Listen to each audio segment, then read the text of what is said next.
یہ سن کر اس پادری نے کہا کہ آج تک اس درخت کے نیچے نبی کے سوا کوئی فروکش نہیں ہوا۔ ہجرت کے بعد اللہ کے نبی صلی اللہ علیہ وسلم اس واقعے کو یاد کر کے فرمایا کرتے کہ اگر آج بھی مجھے کوئی اس طرح کے معاہدے میں دعوت دے تو میں ضرور اس کی دعوت قبول کروں گا۔ نکاح کے وقت حضور صلی اللہ تعالیٰ علیہ وسلم کی عمر شریف 25 سال تھی، جبکہ حضرت خدیجہ رضی اللہ تعالیٰ عنہا 40 سال کی تھی۔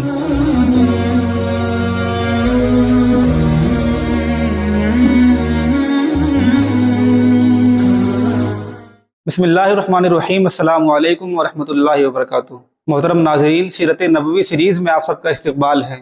اس سے پہلے حضور صلی اللہ تعالیٰ علیہ وسلم کی سیرت پر ہمارے چینل پیام اسلام کی 2 ویڈیوز آ چکی ہیں، جن میں ہم نے حضور صلی اللہ تعالیٰ علیہ وسلم کی پیدائش والے سال عام الفیل کا پس منظر، آپ کی پیدائش اور آپ کے بچپن کے چند اہم واقعات پر روشنی ڈالی۔ آج انشاءاللہ تعالیٰ ہم آپ کے سامنے حضور صلی اللہ تعالیٰ علیہ وسلم کی بعثت یعنی اعلان نبوت سے پہلے کے چند اہم واقعات کو پیش کرنے کی کوشش کریں گے۔ اس سے پہلے ہم نے دیکھا تھا کہ جب حضور صلی اللہ علیہ وسلم کی عمر شریف 6 سال کی ہوئی تو آپ کی والدہ محترمہ کا انتقال ہو چکا تھا۔ انتقال کے بعد آپ کی کفالت کی ذمہ داری آپ کے دادا حضرت عبد المطلب نے اٹھائی۔ حضرت عبد المطلب حضور صلی اللہ تعالیٰ علیہ وسلم سے بہت زیادہ محبت کیا کرتے تھے۔ پھر 579 عیسوی میں جب حضور صلی اللہ علیہ وسلم کی عمر شریف 8 سال کی ہوئی تو آپ کے دادا حضرت عبد المطلب کا بھی انتقال ہو گیا۔ حضرت عبد المطلب نے انتقال سے پہلے آپ کی کفالت کا ذمہ اپنے بیٹے جناب ابو طالب کے سپرد کر دیا تھا۔ جناب ابو طالب حضور صلی اللہ تعالیٰ علیہ وسلم سے بہت زیادہ محبت کیا کرتے تھے، انہیں ہمیشہ اپنے ساتھ رکھتے، اور تاریخ کی کتابوں میں آتا ہے کہ بارہا ایسا ہوتا کہ جناب ابو طالب حضور صلی اللہ علیہ وسلم کو اپنے بیٹوں پر ترجیح دیا کرتے تھے، اور دسترخوان پر جب تک حضور صلی اللہ علیہ وسلم موجود نہ ہوتے اس وقت تک کھانے کا آغاز نہ ہوتا۔ 4 سال کے بعد 583 عیسوی میں جب حضور صلی اللہ علیہ وسلم کی عمر شریف 12 سال کی ہوئی تو آپ نے ملک شام کا سفر فرمایا۔ ویسے تو اللہ کے نبی صلی اللہ علیہ وسلم نے ملک شام کا 2 بار سفر کیا، ایک جس کا تذکرہ ہم کرنے جا رہے ہیں، اور دوسرا سفر 595 عیسوی میں جب آپ کی عمر شریف 25 سال کی ہوئی تو آپ حضرت خدیجہ رضی اللہ تعالیٰ عنہ کا مال تجارت کے لیے لے کر ملک شام تشریف لے گئے تھے۔ یہ آپ کا دوسرا سفر شام تھا۔ حضور پاک صلی اللہ علیہ وسلم کی بعثت سے پہلے کی زندگی میں سفر شام والے واقعے کی اہمیت اس لیے بہت زیادہ ہے کیونکہ جب اللہ کے نبی صلی اللہ علیہ وسلم ملک شام 12 سال کی عمر میں تشریف لے گئے تھے تو وہاں کے پادری نے آپ کے اوصاف کی بنا پر حضور صلی اللہ علیہ وسلم کو پہچان لیا تھا اور جناب ابو طالب سے کہا تھا کہ انہیں یہیں سے واپس کر دیں ورنہ رومی انہیں ان کی صفات سے پہچان لیں گے اور ان کی جان کے در پہ ہو جائیں گے۔ اس واقعے کا پس منظر یہ ہے کہ جب آپ کی عمر شریف 12 سال کی ہوئی تو جناب ابو طالب نے قریش کے ساتھ ملک شام جانے کا ارادہ کیا، اور جناب ابو طالب حضور صلی اللہ علیہ وسلم سے اس قدر محبت کرتے تھے کہ آپ کو چھوڑ کر جانا بھی نہیں چاہتے تھے، لیکن سفر کی دشواریاں بھی سامنے تھیں، اور چچا یہ کبھی نہیں چاہتے کہ میرا بھتیجا سفر کی دشواریوں کو جھیلے۔ اور جب ننھے بھتیجے کو چچا کے سفر کا علم ہوا تو آپ نے بھی چچا کے ساتھ سفر کرنے کی خواہش کا اظہار کیا۔ بالآخر جناب ابو طالب حضور صلی اللہ تعالیٰ علیہ وسلم کو لے کر ملک شام کی جانب نکل پڑے۔ قافلہ چل پڑا۔ جب قافلہ ملک شام میں بصرہ نامی جگہ پر پہنچا تو وہاں چرچ کا پادری جس کا نام بحیرہ تھا وہ اپنے چرچ سے نکل کر آیا اور اس نے اشراف عرب سے ملاقات کی۔ مکہ کے لوگ یہ دیکھ کر حیران ہو گئے کہ اس کے پہلے اس راستے سے ہمیشہ ہمارا گزر ہوتا ہے، لیکن اس سے پہلے کبھی بھی اس پادری نے ہم سے ملاقات نہیں کی، آخر آج کیا وجہ ہے کہ یہ ہم سے ملاقات کرنے کے لیے آیا ہے؟ دراصل وہ پادری دور سے حضور صلی اللہ علیہ وسلم کی غیر معمولی برکتوں کا مشاہدہ کر چکا تھا۔ اس نے حضور صلی اللہ علیہ وسلم کو اپنے پاس بلوایا اور آپ کے شب و روز کے بارے میں سوال کرنے لگا اور ان نشانیوں کے تعلق سے پوچھنے لگا جو اس نے آخری نبی کے حوالے سے اپنی کتاب میں پڑھ رکھی تھی۔ جب اسے اس بات کا یقین ہو گیا تو اس نے لوگوں سے مخاطب ہو کر کہا کہ تم میں اس بچے کا والد کون ہے؟ تو جناب ابو طالب نے کہا کہ میں اس بچے کا باپ ہوں۔ تو اس پادری نے برجستہ کہا کہ ایسا ممکن ہی نہیں کہ اس بچے کے والدین زندہ ہوں۔ تو جناب ابو طالب نے کہا کہ ہاں، یہ میرا بھتیجا ہے اور میں اس کا چچا ہوں، اس بچے کے والدین فوت ہو چکے ہیں۔ پھر اس پادری نے جناب ابو طالب سے مخاطب ہو کر کہا کہ ھذا سید العالمین بعثہ اللہ رحمۃ للعالمین، یہ تمام کائنات کا سردار ہے اور اللہ تبارک و تعالیٰ نے انہیں پوری کائنات کے لیے رحمت بنا کر بھیجا ہے۔ میں نے دیکھا کہ شجر و حجر ان کو سجدہ کرتے ہیں بادل ان پر سایہ کرتا ہے، اور میں نے ان کی دونوں شانوں کے درمیان مہر نبوت کو بھی دیکھا ہے۔ لہٰذا میری آپ سے گزارش ہے کہ اس بچے کو یہاں سے آگے لے کر نہ جائیں، ورنہ رومی انہیں ان کی صفات سے پہچان لیں گے اور ان کی جان کے پیچھے پڑ جائیں گے۔ روایتوں میں آتا ہے کہ جناب ابو طالب نے وہیں سے حضور صلی اللہ علیہ وسلم کو واپس مکہ روانہ فرما دیا۔ 3 سال کے بعد 586 عیسوی میں جب حضور صلی اللہ علیہ وسلم کی عمر شریف 15 سال کی ہوئی تو سرزمین عرب پر ایک بہت بڑی جنگ ہوئی، جسے جنگ فجار کے نام سے جانا جاتا ہے۔ ویسے تو یہ جنگ عرب کے 2 بڑے قبیلے بنو کنانہ اور قیس اعلان کے درمیان ہوئی تھی، لیکن اس جنگ میں عرب کے بڑے قبائل نے ان دونوں قبیلوں کا ساتھ دیا، جیسے قریش نے بنو کنانہ اور قبیلہ حوازن اور ثقیف نے قیس اعلان کا ساتھ دیا، جس کی وجہ سے یہ جنگ صرف 2 قبیلوں کی جنگ نہ رہی بلکہ اس کا اثر بڑے پیمانے پر دیکھنے کو ملا۔ اس جنگ میں اللہ کے نبی صلی اللہ علیہ وسلم نے بھی شرکت فرمائی، جیسا کہ آپ خود بیان فرماتے ہیں کہ میں اپنے چچاؤں کو تیر اٹھا کر دیتا تھا، جو تیر دشمنوں کی جانب سے ہم پر آتے تھے۔ ابن شام لکھتے ہیں کہ اس جنگ کا نام جنگ فجار اس لیے پڑا کیونکہ اس جنگ میں قیس اعلان اور بنو کنانہ نے اپنے درمیانی تعلقات میں بعض حرام چیزوں کو حلال کر لیا تھا، جبکہ وہیں دوسرے سیرت نگار لکھتے ہیں کہ کیونکہ یہ جنگ ایام الحرام میں پیش آئی، اس وجہ سے اس جنگ کو جنگ فجار کے نام سے جانا جاتا ہے۔ اس جنگ میں قریش اور بنو کنانہ کا قائد حرب ابن امیہ بن عبد الشمس تھا۔ اس جنگ میں اللہ کے نبی صلی اللہ علیہ وسلم کی عمر شریف کتنی تھی، یہ مسئلہ علماء سیر کے درمیان مختلف فی ہے۔ معروف سیرت نگار ابن شام لکھتے ہیں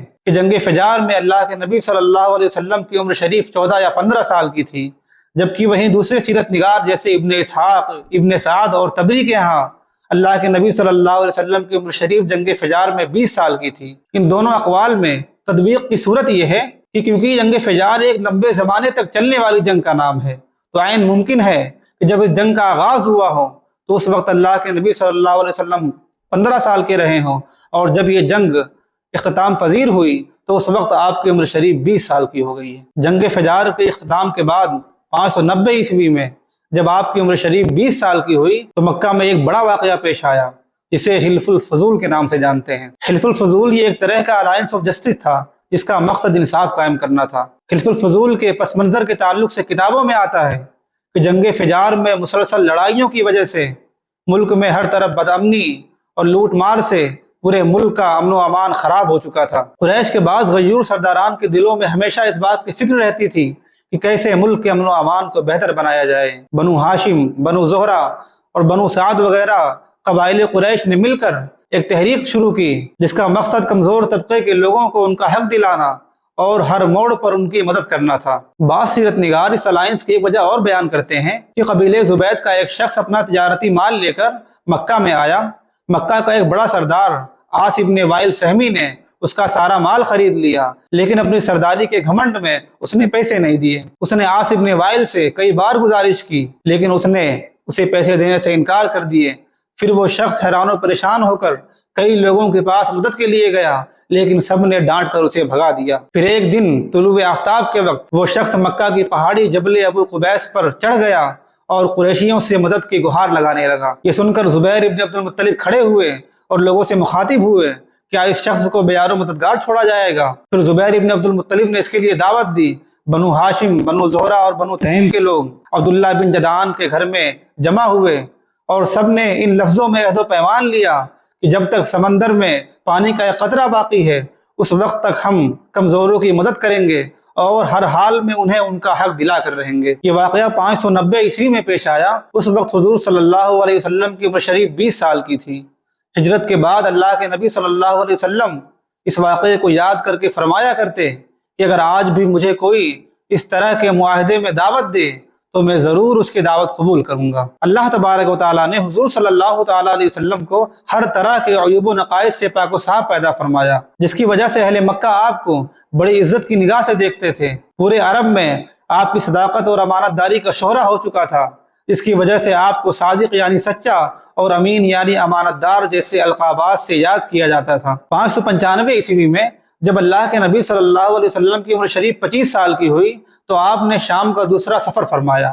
اس سفر کا پس منظر یہ ہے کہ حضرت خدیجہ رضی اللہ تعالی عنہا یہ مکہ کی ایک پاک دامن شریف باعزت تاجر خاتون تھی۔ جب انہیں حضور صلی اللہ تعالی علیہ وسلم کی راست گفتاری اور آپ کی امانت داری کا علم ہوا تو آپ نے حضور صلی اللہ تعالی علیہ وسلم سے اپنا مال تجارت کے لیے ملک شام لے جانے کی گزارش کی، اور ساتھ میں یہ بھی وعدہ کیا کہ جتنا نفع میں دوسروں کو دیتی ہوں اس کا دوگنا نفع میں آپ کو دوں گی۔ اللہ کے نبی صلی اللہ علیہ وسلم حضرت خدیجہ رضی اللہ تعالیٰ عنہ کا مال تجارت کے لیے ملک شام لے جانے کے لیے تیار ہو گئے۔ حضرت خدیجہ نے اپنے غلام میسرہ کو آپ کے ساتھ روانہ کر دیا۔ جب یہ دونوں ملک شام میں بصرہ نامی جگہ پر پہنچے تو ایک درخت کے سائے میں اللہ کے نبی صلی اللہ تعالیٰ علیہ وسلم آرام فرما ہوئے۔ وہیں بغل میں چرچ کے پادری نستورہ نے میسرہ سے اس درخت کے نیچے آرام کرنے والے شخص کے بارے میں پوچھا۔ میسرہ نے جواب دیا کہ یہ اہل حرم کا ایک قریشی ہے۔ یہ سن کر اس پادری نے کہا کہ آج تک اس درخت کے نیچے نبی کے سوا کوئی فروکش نہیں ہوا۔ اللہ کے نبی صلی اللہ علیہ وسلم نے وہی خرید و فروخت کی اور پھر مکہ واپس لوٹ گئے۔ مکہ لوٹنے کے بعد میسرہ نے حضرت خدیجہ سے سفر میں ہونے والے تمام واقعات کے بارے میں بتایا۔ ارباب سیر لکھتے ہیں کہ دوپہر اور سخت گرمی میں میسرہ دیکھتا کہ حضور صلی اللہ تعالیٰ علیہ وسلم اپنی اونٹنی پر سوار ہیں اور آپ کو تمازت آفتاب سے بچانے کے لیے دو فرشتے آپ پر سایہ کیے رہتے ہیں۔ آپ مکہ پہنچے اور آپ نے حضرت خدیجہ کو ان کا مال واپس کیا تو اس قدر کثیر منافع پر حضرت خدیجہ بہت خوش ہوئی اور آپ کے دل میں اللہ کے نبی صلی اللہ علیہ وسلم کی جو عزت تھی وہ اس میں دو بالگی پیدا ہو گئی۔ مکہ پہنچ کر میسرہ نے حضرت خدیجہ سے سفر کی تمام باتوں کو بیان کیا، جیسے فرشتوں کا سایہ فغن ہونا اور اس پادری کی بات۔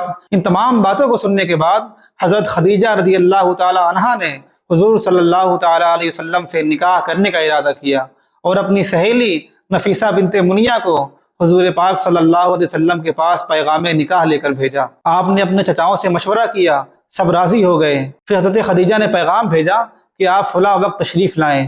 حضور صلی اللہ تعالی علیہ وسلم اپنے چچا حضرت حمزہ بن عبد المطلب اور جناب ابو طالب کے ساتھ وقت متعین پر تشریف لائے، اور حضرت خدیجہ نے اپنے چچا عمر ابن سعد کو بلایا تاکہ وہ آ کر نکاح کر دیں۔ چنانچہ وہ حاضر ہوئے اور جناب ابو طالب نے خطبہ نکاح پڑھا۔ پھر حضور صلی اللہ تعالیٰ علیہ وسلم اور حضرت خدیجہ کا عقد ہو گیا۔ نکاح کے وقت حضور صلی اللہ تعالیٰ علیہ وسلم کی عمر شریف 25 سال تھی، جبکہ حضرت خدیجہ رضی اللہ تعالیٰ عنہا 40 سال کی تھیں، اور آپ دو شوہروں ابو حالہ تمیمی اور عتیق بن وائل مخزومی سے بیوہ تھیں۔ حضور صلی اللہ تعالیٰ علیہ وسلم حضرت خدیجہ سے بے پناہ محبت فرمایا کرتے تھے، اور جب تک حضرت خدیجہ باحیات رہی آپ نے ہر وقت اللہ کے نبی صلی اللہ علیہ وسلم کا ساتھ دیا۔ آپ حضور صلی اللہ علیہ وسلم پر ایمان لانے والی پہلی خاتون ہیں۔ بعثت کے بعد جب پورے مکہ کے لوگوں نے حضور صلی اللہ تعالیٰ علیہ وسلم کو پریشان کیا، آپ کو تکلیف پہنچائی، اس وقت بھی حضرت خدیجہ حضور صلی اللہ تعالیٰ علیہ وسلم سے اظہار ہمدردی کرتی اور آپ کی حوصلہ افزائی کیا کرتی تھی۔ حضرت خدیجہ رضی اللہ تعالیٰ عنہا کی راہ خدا میں دی جانے والی مالی قربانیوں نے مذہب اسلام کو بہت فائدہ پہنچایا۔ اللہ کے نبی صلی اللہ علیہ وسلم آپ کی قربانیوں کو یاد کر کے فرمایا کرتے، اللہ کی قسم خدیجہ سے بہتر مجھے کوئی بیوی نہیں ملی۔ جب تمام لوگوں نے میرا انکار کیا تو وہ مجھ پر ایمان لائیں، جب تمام لوگوں نے میری تکذیب کی تو انہوں نے میری تصدیق کی، اور جب تمام لوگوں نے مجھے کچھ دینے سے انکار کر دیا اس وقت حضرت خدیجہ نے مجھے اپنا سارا مال دے دیا، اور انہی کے شکم سے اللہ تبارک و تعالیٰ نے مجھے اولاد عطا فرمائی۔ حضرت خدیجہ رضی اللہ تعالیٰ عنہ تقریباً 25 سالوں تک حضور صلی اللہ تعالیٰ علیہ وسلم کے ساتھ رہی، اور اللہ کے نبی صلی اللہ علیہ وسلم آپ سے اتنی محبت فرماتے کہ جب تک حضرت خدیجہ رضی اللہ تعالیٰ عنہ باحیات رہی اس وقت تک اللہ کے نبی صلی اللہ علیہ وسلم نے کسی دوسری خاتون سے نکاح نہیں فرمایا۔ محترم ناظرین، حضرت خدیجہ رضی اللہ تعالیٰ عنہ کی حیات و خدمات کو تفصیل سے جاننے کے لیے آپ ہمارے چینل پیام اسلام کی اس ویڈیو کو دیکھ سکتے ہیں۔ ناظرین کرام، اعلان نبوت کے پہلے کے چند اہم واقعات کو میں نے آپ کے سامنے پیش کرنے کی کوشش کی ہے۔ اس کے بعد جو اللہ کے نبی صلی اللہ علیہ وسلم کی زندگی میں اہم واقعات پیش آئے، انشاءاللہ تعالیٰ اگلی ویڈیو میں اسے آپ کے سامنے پیش کرنے کی کوشش کریں گے۔ استغفر اللہ ربی من کل ذنب و اتوب الیہ۔ السلام علیکم ورحمۃ اللہ وبرکاتہ۔